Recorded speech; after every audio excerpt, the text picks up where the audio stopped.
Hello friends, you are welcome to my YouTube channel, that is Learn with Khemraj sir. Today in this video we are going to learn the passage in the lesson World Heritage. ठीक आहे, आपण world heritage या lesson मधील दोन पॅसेजचे दोन video या ठिकाणी आपण कंप्लीट केलेले आहे आणि त्या व्हिडिओवर त्या पॅसेजवरती आपण दोन ऍक्टिव्हिटी शीट त्यामध्ये एक्सप्लेन केलेली आहे. आता पुढील आपण दुसऱ्या व्हिडिओमध्ये आपण तिसऱ्या व्हिडिओमध्ये आपण जो काही पार्ट आपण पाहणार आहे त्यावरती सुद्धा दोन ऍक्टिव्हिटी शीट्स फॉर 10 मार्क्स ठीक आहे त्या मी तुम्हाला प्रोव्हाइड करणार आहे. तर पीडीएफ फॉर्म मध्ये त्या ऍक्टिव्हिटी शीट मी तुम्हाला प्रोव्हाइड करू शकतो. मला माझ्या व्हॉट्सअप नंबरवरती तुम्ही जर मेसेज केला तर पीडीएफ तुम्हाला मिळून जातील. चला तर मग आपण सुरुवात करूया या लेसनच्या पुढील भागाला. तर युनेस्कोच्या वर्ल्ड हेरिटेज कमिटीच्या माध्यमातून जागतिक वारसा स्थळांची निश्चिती केली जाते. हे आपण आधीच्या पार्टमध्ये आपण पाहिलेलं आहे आणि आता आपण बघू की द वर्ल्ड हेरिटेज कमिटी ही काय असते, म्हणजे जागतिक वारसा समिती काय करते आणि तिचे काय कर्तव्य आहे, तिची भूमिका काय आहे, हे आपण पुढील या भागामध्ये आपण पाहणार आहे. तर today the World Heritage Committee is the main group responsible for establishing which sites will be listed as a UNESCO World Heritage Site. तर बघा ही जी जागतिक वारसा कमिटी आहे ही एक महत्वाची एक समिती आहे. कशासाठी तर establishing which site will be listed as a UNESCO world heritage site.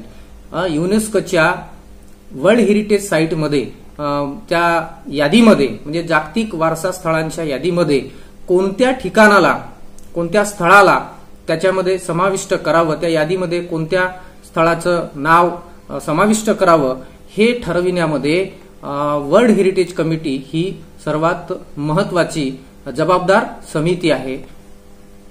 The committee meats once a year and consists of representatives from 21 states parties that are elected for 6-year terms by the World Heritage Center's General Assembly. तर ही जी committee असते world heritage committee असते हिचं वर्षातून एकदा meeting होत असते, एक सभा होत असते वर्षातून एकदा आणि या समितीमध्ये 21 स्टेट पार्टीज म्हणजे 21 वेगवेगळ्या देशातील स्टेट पार्टीजचा समावेश किंवा त्याचे रिप्रेझेंटेटिव्ह त्याचे प्रतिनिधी या समितीमध्ये असतात. 21 देशातील प्रतिनिधी या समितीमध्ये आणि that are elected for 6-year terms आणि त्यांची नियुक्ती ही फक्त 6 वर्षासाठी त्या ठिकाणी केलेली असते. ठीक आहे, 6 वर्षाकरिता या समितीतील प्रतिनिधींची नेमणूक केली जात असते. कोणाकडून? By the world heritage centres general assembly. World heritage centre म्हणजे वर्ल्ड जागतिक वारसा समितीची जी जनरल असेंब्ली असते म्हणजे साधारण सभा, या साधारण सभेतून प्रतिनिधी त्या ठिकाणी निवडले जातात. The state parties are then responsible for identifying and nominating new sites. मग हे जे काही स्टेट पार्टीज असतात ह्या जबाबदार असतात कोणत्या गोष्टीसाठी? For identifying and nominating new sites. नवीन जागतिक वारसा स्थळ जे नवीन ठिकाणं आहेत त्या ठिकाणांची ओळख पटवून देणं आणि त्याचं नॉमिनेशन करणं म्हणजे त्याचे नामनिर्देशन करणं नवीन ठिकाणांचे, ही जबाबदारी कोणाची असते? या स्टेट पार्टीजची असते. जे 21 स्टेट पार्टीज या कमिटीमध्ये जे असतात त्यांची.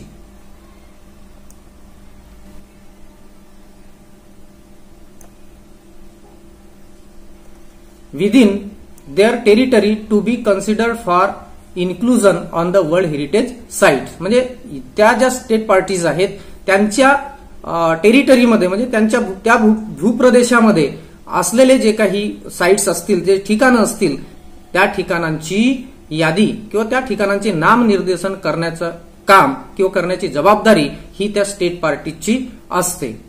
त्यानंतर becoming a world heritage site. आता कुठले एखादं ठिकाण जे ह्या स्टेट पार्टीजने नाम निर्देशित केलेलं आहे किंवा कमिटी पुढे आणलेले आहे तर त्या ठिकाणाला heritage site world heritage site म्हणून कसं निवडलं जाते किंवा त्याचे काय क्रायटेरिया आहे, त्याची काहीतरी एक पद्धती असेल, काहीतरी नियमावली असेल, तर ती आपण या ठिकाणी पाहिजे.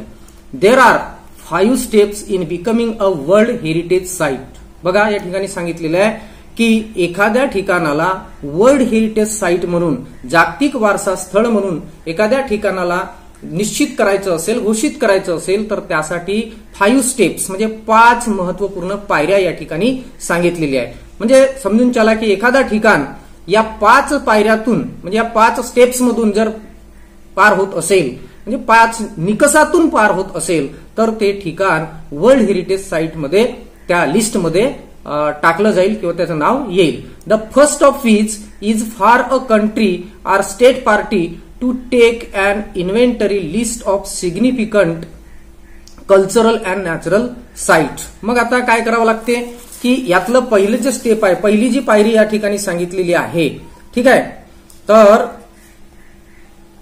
कोणत्याही देशानं किंवा स्टेट पार्टीनं काय करायचं आहे, take an inventory of its significant cultural and natural site. त्या भूप्रदेशामध्ये किंवा त्या ठिकाणी जे काही असं महत्वपूर्ण लक्षणीय ठिकाण असेल किंवा स्थळ असेल, त्या ठिकाणाची एक त्या ठिकाणी सविस्तर यादी तयार करायची असते. त्या ठिकाणाबद्दल पूर्ण डिटेल माहिती त्या यादीमध्ये किंवा त्या लिस्टमध्ये त्यांना ते गोळा करायची असते, कलेक्ट करायची असते. आणि त्या ठिकाणाचं कल्चरल अँड नॅचरल जे काही सिग्निफिकन्स आहे, जे महत्व आहे सांस्कृतिक दृष्ट्या आणि नैसर्गिक दृष्ट्या, त्या ठिकाणाचे जे काही त्या ठिकाणाबद्दलची माहिती असेल किंवा महत्वपूर्ण लक्षणीय त्या ठिकाणी जे काही त्या ठिकाणाबद्दलची उल्लेखनीय बाब असेल, ती सगळी त्या लिस्टमध्ये, त्या यादीमध्ये, म्हणजे त्या ठिकाणाचा पूर्ण गोस्वारा त्या ठिकाणी त्यांना तयार करावा लागत असतो. ही पहिली स्टेप, ठीक आहे. This is called the tentative list. आणि या लिस्टला, या यादीला एक कच्ची किंवा तात्पुरती यादी असे म्हटले जाते. म्हणजे ही यादी झाली म्हणजेच डायरेक्टली आता नामनिर्देशन झालं म्हणजे त्या यादीमध्ये नाव समाविष्ट त्या ठिकाणाचं होईल असं नाही. तर ही पहिली पायरी आहे, पहिली स्टेप आहे की कोणत्याही देशानं त्या देशाच्या भूप्रदेशामध्ये असलेल्या त्या ठिकाणाबद्दल एक आराखडा किंवा एक कच्ची माहिती त्या ठिकाणी काढायची असते.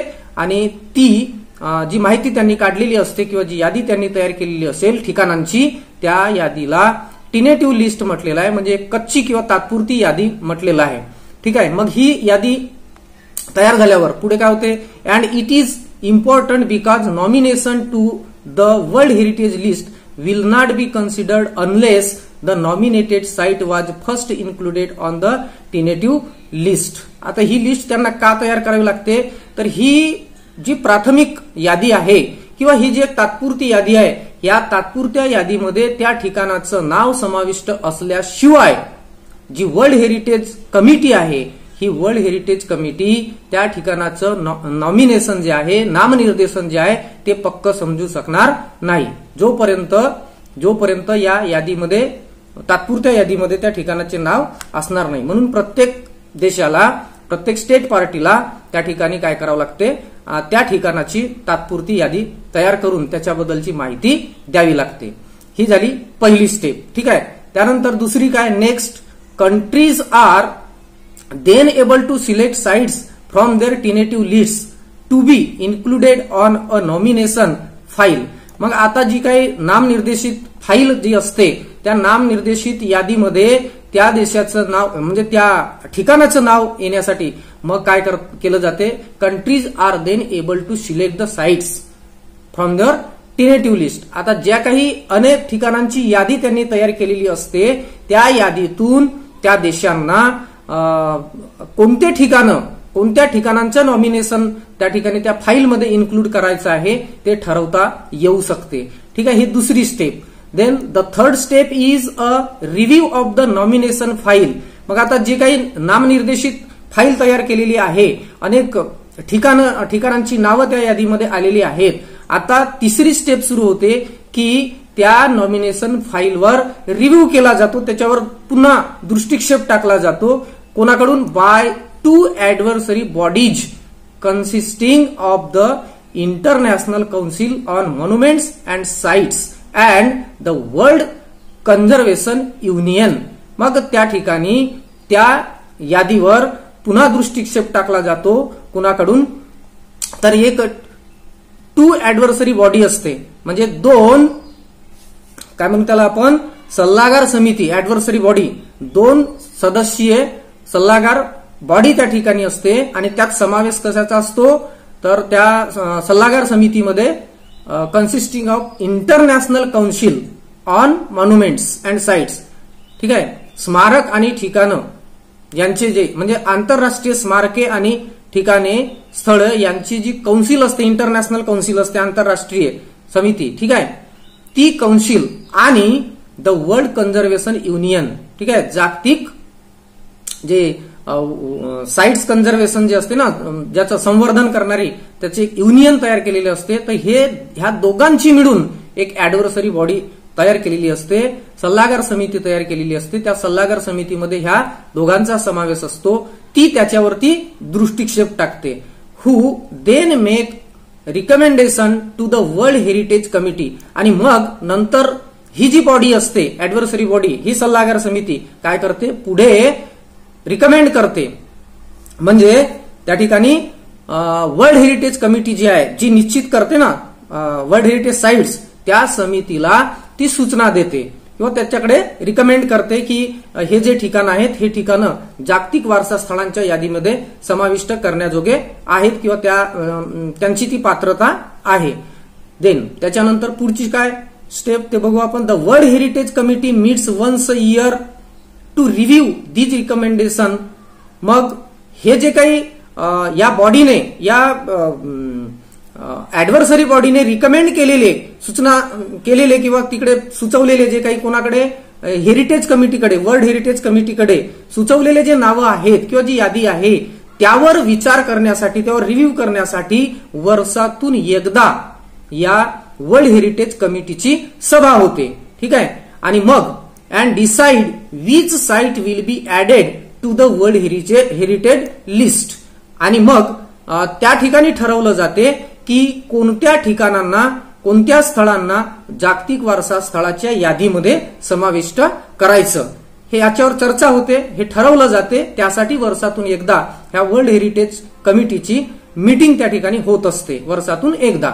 ठीक आहे. पुढे the final step is becoming a world heritage site is determining whether or not a nominated site meats at least one of 10 selection criteria. मग आता 5वी स्टेप कोणती, 4 झाल्या, 5वी स्टेप कोणती आहे, तर फायनल स्टेप जी आहे 5वी ती आहे becoming a world heritage site. एखादा ठिकाण, एखादा स्थळ हा आता वर्ल्ड हेरिटेज साइट म्हणजे जागतिक वारसा स्थळ बनत आहे, तर त्यासाठी त्यानं काय केलं पाहिजे, at least one of 10 selection criteria, 10 selection criteria जे नियम त्यांनी घालून दिलेले आहेत किंवा जे निकष त्यांनी लावलेले आहेत, या 10 निकषापैकी कमीत कमी एक निकष त्या स्थळानं, त्या ठिकाणानं पूर्ण केलेलं आहे काय हे तपासलं जाते. आणि मग त्या 10 पैकी एक, कमीत कमी ऍटलिस्ट एक जर निकष पूर्ण केलं असेल त्या ठिकाणानी, तर मग पुढे त्या ठिकाणाचं नाव जागतिक वारसा स्थळांच्या यादीमध्ये टाकलं जाते. If the site meats these criteria, जर त्या स्थळानं, त्या ठिकाणानं हे जे क्रायटेरिया आहे किंवा हे जे निकष आहे हे निकष पार केलेले असेल, पूर्ण केलेले असेल, तर काय होते, it can then be inscribed on the world heritage list. आणि जर या क्रायटेरिया पूर्ण केलेला असेल, हे निकष पूर्ण केलेले असेल, तर तेच ठिकाण मग जागतिक वारसा स्थळाच्या यादीमध्ये त्याचं नाव कोरलं जाते किंवा त्याचं नाव समाविष्ट केलं जाते.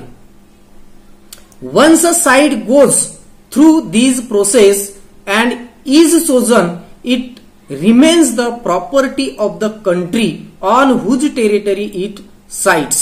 आता एकदा का अशा एखाद्या ठिकाणाचं नाव जागतिक वारसा स्थळाच्या यादीमध्ये समाविष्ट झालं किंवा त्या ठिकाणी कोरलं गेलं की मग काय होत असते, ते जे ठिकाण असते ते त्या देशाची एक प्रॉपर्टी म्हणजे त्या देशाचं एक, त्या देशाची संपत्ती म्हणून ते समजल्या जाते. But it also becomes considered within the international community. आता ती फक्त, ते ठिकाण फक्त त्या देशाचीच संपत्ती, साधन संपत्ती म्हणून त्या ठिकाणी गणल्या जात नाही, तर जे इंटरनॅशनल कम्युनिटी म्हणजे आंतरराष्ट्रीय समुदायाची सुद्धा ती प्रॉपर्टी समजली जाते. म्हणजे एखादं जसं आपल्या देशातलं एखादं ठिकाण असेल जागतिक वारसा स्थळांच्या यादीमध्ये, तर तो वारसा आपल्या देशाचा आहेच, ती प्रॉपर्टी आपल्या देशाची आहेच, परंतु जागतिक समुदायाची सुद्धा त्याच्यावरती मालकी राहील किंवा त्याच्यावरती हक्क राहील. कारण की ते संपूर्ण जगाच्या जे काही इंटरनॅशनल वर्ल्ड हेरिटेज कमिटी आहे त्याचं त्यावरती नियंत्रण राहील आणि म्हणून ती प्रॉपर्टी देशाची सुद्धा असते आणि इंटरनॅशनल कम्युनिटीची सुद्धा असते. Types of world heritage sites. आता आपण पुढे बघूया की वर्ल्ड हेरिटेज साइट्स जे आहेत, जे जागतिक वारसा स्थळे किंवा ठिकाणे आहेत, त्यांचे प्रकार या ठिकाणी काही सांगितलेले आहेत. तर ते आपण बघू. As of 2009 there are 890 world heritage sites that are located in 148 countries map. आता जगाच्या नकाशावर असलेल्या 148 ठीक आहे 148 देशामध्ये एकूण 2009च्या आकडेवारीनुसार जगात 890 वर्ल्ड हेरिटेज साइट्स आतापर्यंत म्हणजे नामनिर्देशित झालेले आहेत किंवा त्यांची यादीमध्ये समाविष्ट झालेले आहेत. ठीक आहे. Sites are cultural and include places like the Sydney opera house in Australia and the historic centre of Vienna in Austria. बघा यापैकी आता हे जे 890 वर्ल्ड हेरिटेज साइट्स आहेत संपूर्ण जगातील, ठीक आहे, आणि किती 148 देशामधील. या 148 देशात आपला इंडिया सुद्धा आहे. तर यापैकी 689 साइट्स जे आहेत ते काय आहेत, कल्चरल अँड इन्क्लूड प्लेसेस. हे कल्चरल आहेत म्हणजे सांस्कृतिक दृष्ट्या महत्वपूर्ण सिग्निफिकंट असलेले, कल्चरल सिग्निफिकंट असलेले हे साइट्स आहेत. आणि त्यात समावेश कुणाचा आहे, include places like Sydney opera house in Australia. ऑस्ट्रेलियामधील जे सिडनी ओपेरा हाऊस आहे ते कोणत्या प्रकारचं साइट आहे, कल्चरल साइट आहे, सांस्कृतिक दृष्ट्या महत्वपूर्ण असलेले. ठीक आहे. And the historic centre of Vienna in Austria. Austria या देशामध्ये असलेलं हिस्टॉरिक सेंटर ऑफ व्हिएन्ना हे जे साइट आहे, हे जे काही जागतिक वारसा स्थळ आहे हे त्या प्रकारचं आहे. कोणत्या प्रकारचं, cultural. 176 are natural and feature such locations as the USA's Yellowstone and Grand Canyon National Parks. आता 689 झाले cultural.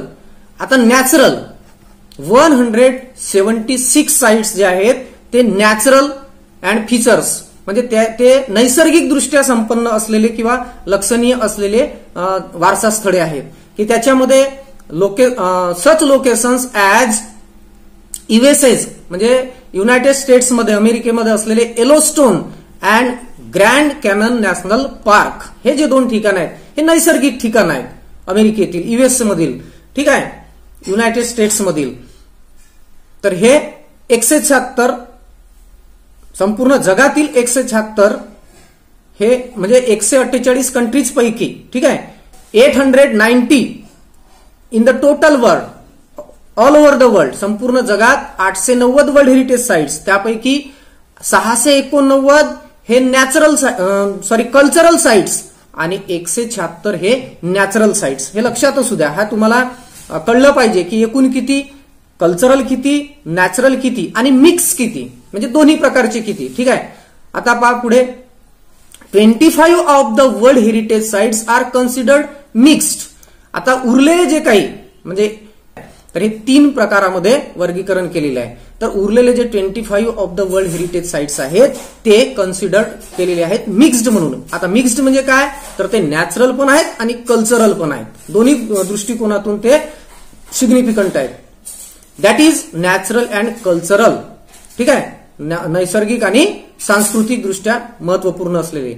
Peruse Machu Picchu is one of this. आणि याचं एक उदाहरण सांगितलेलं आहे की जे नॅचरल आणि कल्चरल दोन्ही दृष्टिकोनातून सिग्निफिकंट असलेले पेरू या देशातील माचू पिचू हे जे साईट आहे, हे जे वारसा स्थळ आहे, हे दोन्ही प्रकारचं मिक्स आहे. Italy has the highest number of world heritage sites with 44.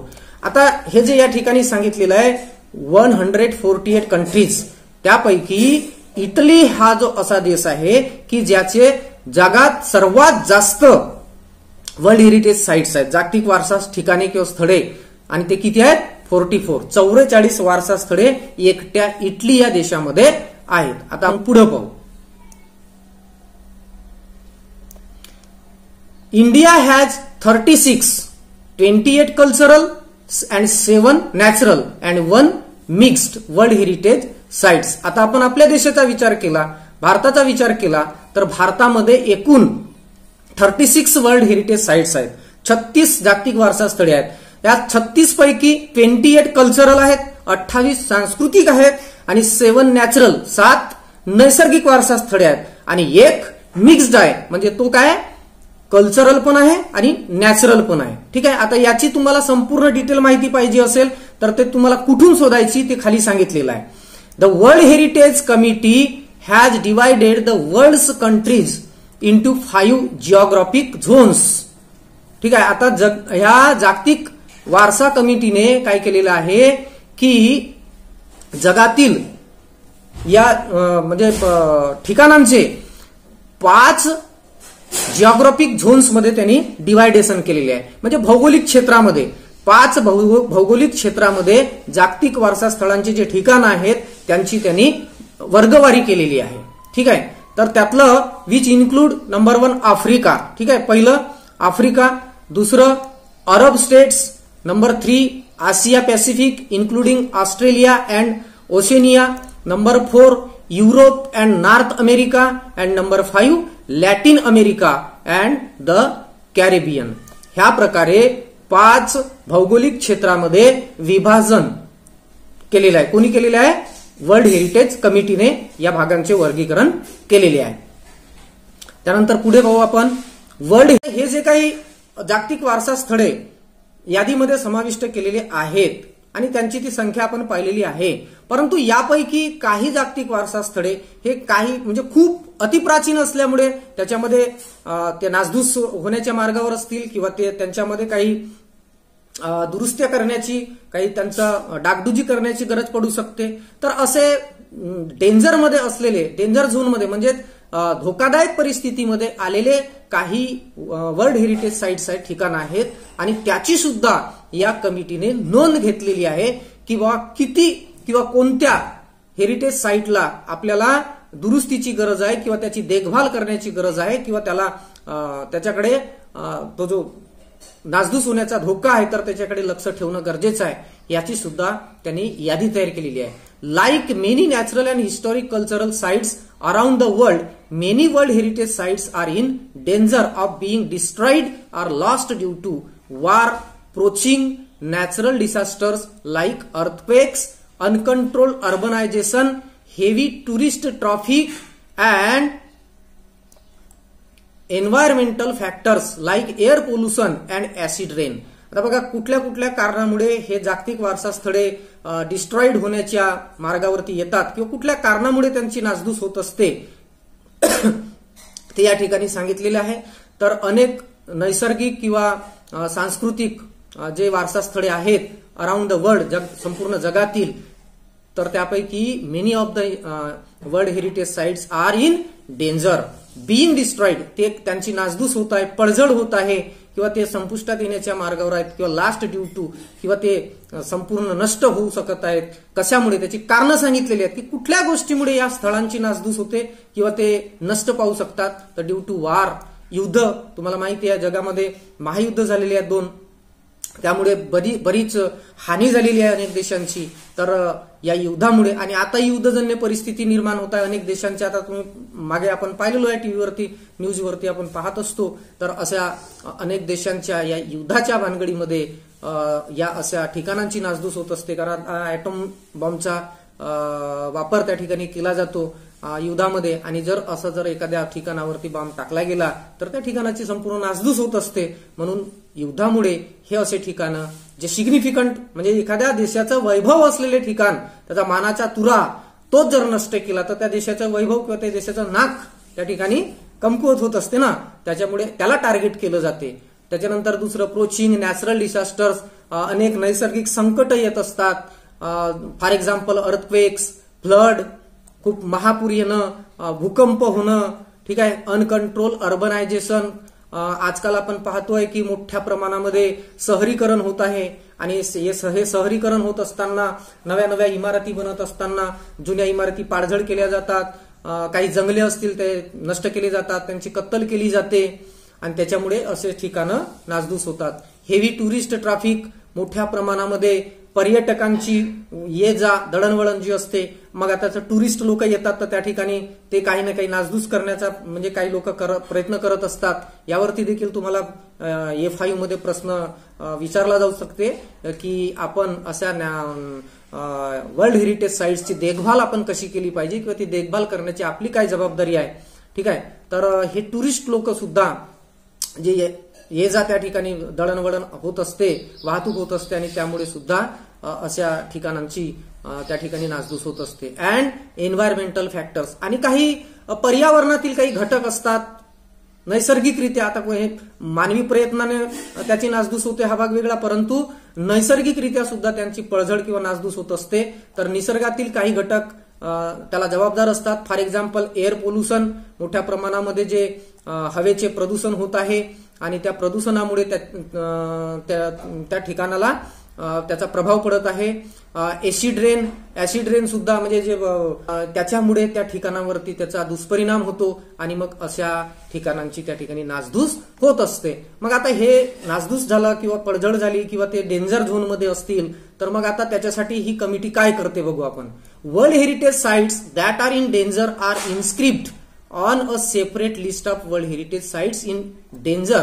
मग जे काही world heritage sites danger zone मध्ये आहेत त्यांची एक वेगळी यादी ही कमिटी करत असते, आणि ती यादी तयार करून सेपरेट यादी, एक वेगळी यादी तयार करून त्यावरती ते काही ना काहीतरी उपाययोजना करण्याचा प्रयत्न करतात. Which allows the world heritage committee to allocate resources from the world heritage fund to that site. आणि मग ही जी वर्ल्ड हेरिटेज कमिटी आहे ही कमिटी काय करते, जे वर्ल्ड हेरिटेज फंड जो असतो म्हणजे जागतिक वारसा स्थळांना त्यांना टिकवणे किंवा त्यांची देखभाल करणे किंवा त्यांच्या योग्य रीतीनं त्यांचा विल्हेवाट, त्यांच्या देखभाल या गोष्टीसाठी हे जे काही फंड उभारलेलं असते या कमिटीने, तर त्या फंडमधून काही वाटा या गोष्टीसाठी म्हणजे जे काही पडझड होण्याच्या स्थितीमध्ये साइट्स आहेत त्या साइट्ससाठी काही त्या फंडमधून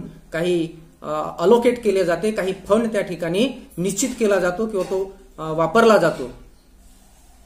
in addition different plans are put into place to protect and or restore that sites. आता तो त्या फंडमधून काही पैसा तर लावला जातो, काही उपाययोजना केली जाते, परंतु याला भर म्हणून आणखी काही योजना सुद्धा आखल्या जातात. पुट इन टू प्लेस म्हणजे कार्यान्वित केल्या जातात.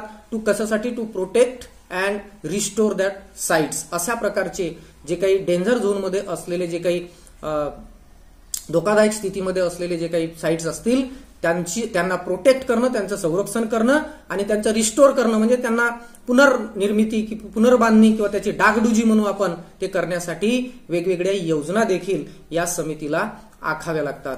If however a site loses the characteristics which allowed for it to be originally included on the world heritage list, the world heritage committee can choose to delete the site from the list. आता एक प्रश्न असा पडतो आपल्याला की त्या ठिकाणाच्या कुठलाही एखादा जो ठिकाण वर्ल्ड हेरिटेज साइट लिस्टमध्ये समाविष्ट केला गेला होता त्यावेळी त्याने ते निकष पूर्ण केले होते, ठीक आहे, किंवा त्याचे जे काही क्रायटेरिया होता तो पूर्ण केला होता.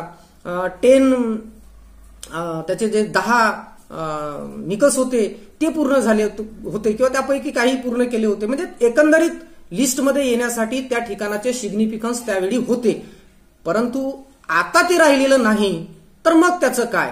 म्हणजे त्यावेळी ते ठिकाण त्या पात्रतेचं होतं, पण आता ते राहिलेलं नाही कारण की त्याचं सौंदर्य आता कमी झालेलं असेल, तर मग त्या ठिकाणाचं काय केलं जातं ते या ठिकाणी सांगितलेले आहे.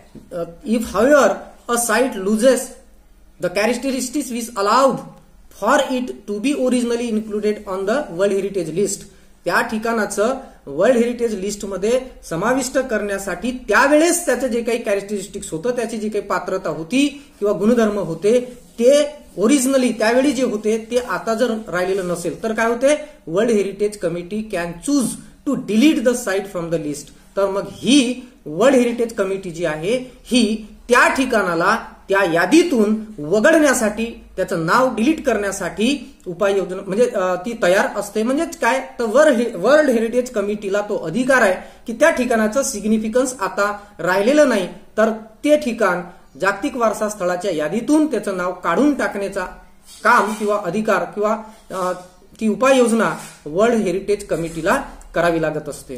To learn the more about world heritage sites, आता या लेसन मध्ये आपण जी काही माहिती शिकलो याच्या व्यतिरिक्त आणखी तुम्हाला डिटेलमध्ये सविस्तर माहिती तुम्हाला पाहिजे असेल आणखी, तर तुम्हाला ती कुठून मिळेल किंवा ते शिकायची असेल, माहिती जाणून घ्यायची असेल, तर त्यासाठी इथं सांगितलेलं आहे यू हॅव टू व्हिजिट, तुम्हाला भेट द्यायची आहे कुठे, the world heritage centres website at whc.unesco.organization.